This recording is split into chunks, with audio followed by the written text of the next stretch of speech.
आकाशवाणी गोरखपुर से प्रादेशिक समाचार।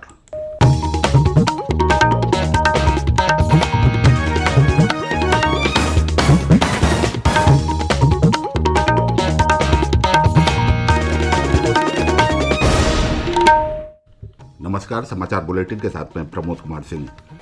पहले मुख्य समाचार। मुख्यमंत्री योगी आदित्यनाथ ने कहा, पिछले 4 वर्षों में प्रदेश सरकार के प्रयासों से राज्य देश की दूसरी सबसे बड़ी अर्थव्यवस्था के रूप में उभरा। व्यापार सुगमता सूचकांक में आज प्रदेश दूसरे पायदान पर। मुख्यमंत्री ने कोरोना महामारी के दौरान आंगनबाड़ी कार्यकर्तियों के योगदान की सराहना की। राज्य कर्मचारियों के स्थगित महंगाई भत्ता डीए को जल्द जारी करने के निर्देश। और प्रदेश में कोरोना संक्रमण के 89 नए मामले सामने आए। कानपुर में 22 मामले मिलने के बाद गहन जांच के आदेश।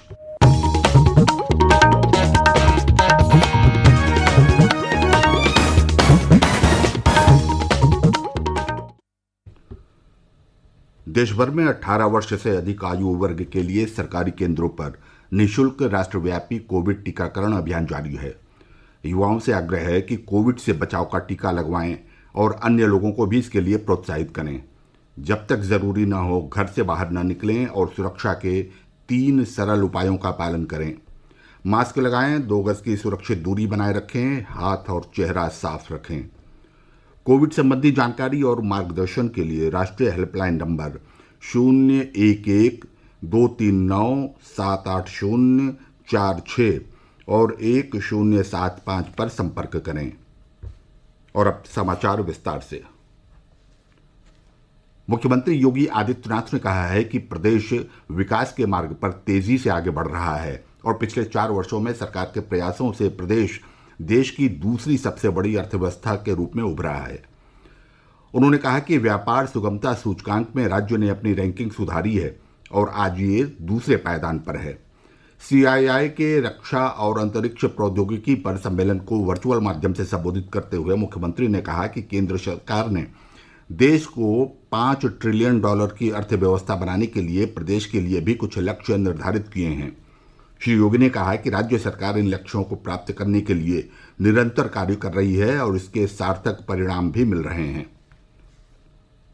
मुख्यमंत्री योगी आदित्यनाथ ने कहा है कि आंगनबाड़ी केंद्र सामाजिक व्यवस्था की नींव है। उन्होंने कहा कि कोरोना कालखंड में निगरानी समितियों के माध्यम से आंगनबाड़ी कार्यकर्तियों ने बहुत अच्छा और प्रशंसनीय कार्य किया है। राज्यपाल आनंदीबेन पटेल और मुख्यमंत्री योगी आदित्यनाथ कल कानपुर में आंगनबाड़ी केंद्रों को सुविधा संपन्न बनाने के लिए सामग्री वितरण के एक कार्यक्रम को संबोधित कर रहे थे। मुख्यमंत्री ने कहा कि आंगनबाड़ी कार्यकर्तियां निरंतर नकारात्मकता को सकारात्मकता में बदल रही हैं। उन्होंने बताया कि कोविड की संभावित तीसरी लहर से बचने के लिए घर घर जाकर स्क्रीनिंग के साथ मेडिसिन किट वितरण का कार्य भी आंगनबाड़ी कार्यकर्तियों द्वारा किया जा रहा है। मुख्यमंत्री ने कहा कि आंगनबाड़ी से जुड़ी समस्याओं का समाधान करने की पहल वास्तव में उस अंत्योदय की परिकल्पना को साकार करती है जिसकी प्रेरणा पंडित दीनदयाल उपाध्याय ने देश को दी थी। मुख्यमंत्री योगी आदित्यनाथ ने कोरोना संक्रमण काल में स्थगित किए गए राज्य कर्मियों के महंगाई भत्ता डीए को जारी करने के निर्देश दिए हैं। उन्होंने कहा कि इस संबंध में वित्त विभाग प्रस्ताव तैयार कर शीघ्र प्रस्तुत करे। लखनऊ में कल एक उच्च स्तरीय बैठक में मुख्यमंत्री ने कहा कि शासकीय कर्मचारी अथवा निजी और आउटसोर्सिंग सेवा से संबंधित सभी लोग अपने दायित्वों का पूरी कर्मठता से निर्वहन करें। यदि लापरवाही के कारण प्रदेश में किसी मरीज की दुखद मृत्यु हुई तो इस मामले में दोषी के विरुद्ध कठोरतम कार्रवाई की जाए। राष्ट्रपति रामनाथ कोविंद, प्रधानमंत्री नरेंद्र मोदी और मुख्यमंत्री योगी आदित्यनाथ ने बाराबंकी जिले में भीषण सड़क हादसे में लोगों की मृत्यु पर गहरा दुख जताया है। प्रधानमंत्री ने दुर्घटना में पीड़ित परिवारों के लिए अनुग्रह राशि की घोषणा की है। मृतकों के निकट परिजन को 2-2 लाख रुपए और घायलों को 50-50 हजार रुपए देने की घोषणा की गई है। बाराबंकी में लखनऊ अयोध्या राजमार्ग पर कल तड़के सड़क किनारे खड़ी एक बस को ट्रक ने टक्कर मार दी थी, जिसमें 18 लोगों की मृत्यु हो गई और कई अन्य घायल हुए थे। इस बीच हमारे संवाददाता ने बताया है कि दुर्घटना में घायल 11 लोगों को इलाज के लिए लखनऊ के KGMU में भर्ती कराया गया है। अस्पताल ने मरीजों के परिजन के लिए हेल्पलाइन नंबर जारी किए हैं। ये नंबर हैं 8887 945333 और 9453004209। ये समाचार आप आकाशवाणी गोरखपुर से सुन रहे हैं। ये समाचार बुलेटिन हमारे YouTube channel AIR news Gorakhpur और ट्विटर हैंडल AIR News_GKP पर भी उपलब्ध है। प्रदेश में एक दिन पूर्व कोरोना संक्रमण के 89 नए मामले सामने आए, जबकि इस दौरान 116 मरीज स्वस्थ हुए। राज्य में सक्रिय मामलों की संख्या घटकर 768 रह गई है, जब सर्वाधिक 22 मरीज कानपुर में मिले हैं।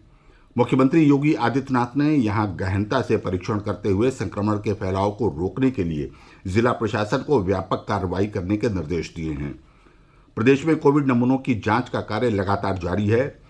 एक दिन पूर्व 2,53,000 से अधिक नमूनों की जांच की गई। अब तक 6,47,00,000 से अधिक नमूनों की जांच की जा चुकी है। प्रदेश में कोविड टीकाकरण निरंतर तेज गति से चल रहा है। राज्य में एक दिन पूर्व 4,62,936 टीके लगाए गए। अब तक 4,57,00,000 से अधिक टीके लगाए जा चुके हैं।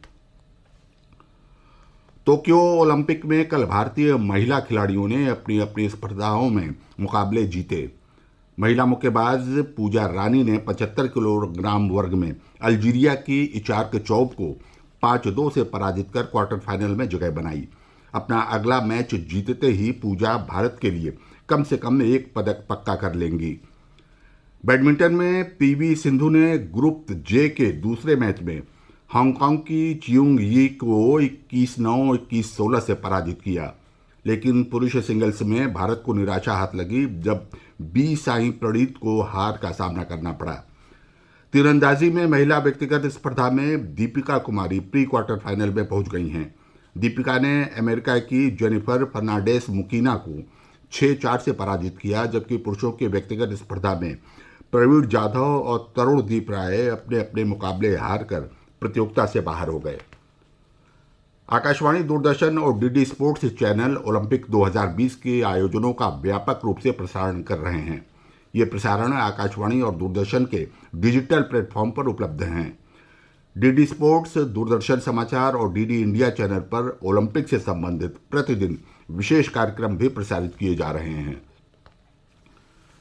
श्रीलंका ने कल दूसरे 2020 क्रिकेट मैच में भारत को 4 विकेट से हराकर श्रृंखला 1-1 से बराबर कर ली। भारतीय टीम ने पहले खेलते हुए 20 ओवर में 5 विकेट पर 132 रन बनाए, जिसे श्रीलंका ने 2 गेंद शेष रहते 6 विकेट खोकर हासिल कर लिया। श्रृंखला का तीसरा और अंतिम मैच आज शाम खेला जाएगा। प्रदेश के कई स्थानों पर पिछले 24 घंटों के दौरान रुक रुक कर वर्षा होने के समाचार हैं। कौशाम्बी, हमीरपुर, मऊ, फिरोजाबाद, औरैया, आगरा, मुजफ्फरनगर, मुरादाबाद, शामली, हापुड़, मेरठ, गोरखपुर सहित आसपास के क्षेत्रों में हल्की से तेज वर्षा दर्ज की गई। मौसम विभाग ने अगले 2 दिनों के दौरान प्रदेश के अधिकांश स्थानों पर वर्षा होने की संभावना जताई है। राहत आयुक्त रणवीर प्रसाद ने कल बताया कि पिछले 24 घंटों में लगभग 30 मिलीमीटर औसत वर्षा दर्ज की गई, जो राज्य में इस दौरान होने वाली वर्षा 274% अधिक है। उन्होंने बताया कि प्रमुख नदियां जैसे चंबल, घाघरा, शारदा और कुआनो खतरे के निशान से ऊपर बह रही हैं, लेकिन सभी तटबंध सुरक्षित हैं। केंद्रीय मंत्रिमंडल ने जमा, बीमा और क्रेडिट गारंटी निगम विधेयक 2021 को मंजूरी दे दी है। इस विधेयक के तहत बचत खातों, सावधि जमा सहित सभी बैंक जमा राशियों के बीमे का प्रावधान है। बैंक के दिवालिया होने की स्थिति में अब जमाकर्ताओं को 90 दिनों के भीतर 5 लाख रुपए मिल सकेंगे। और अंत में बुलेटिन के मुख्य समाचार एक बार फिर। मुख्यमंत्री योगी आदित्यनाथ ने कहा, पिछले 4 वर्षों में प्रदेश सरकार के प्रयासों से राज्य देश की दूसरी सबसे बड़ी अर्थव्यवस्था के रूप में उभरा। व्यापार सुगमता सूचकांक में आज प्रदेश दूसरे पायदान पर। मुख्यमंत्री ने कोरोना महामारी के दौरान आंगनबाड़ी कार्यकर्तियों के योगदान की सराहना की। राज्य कर्मचारियों के स्थगित महंगाई भत्ता DA को जल्दी जारी करने के निर्देश। और प्रदेश में कोरोना संक्रमण के 89 नए मामले सामने आए। कानपुर में 22 मामले मिलने के बाद गहन जांच के आदेश। इसके साथ ही ये बुलेटिन समाप्त हुआ। नमस्कार।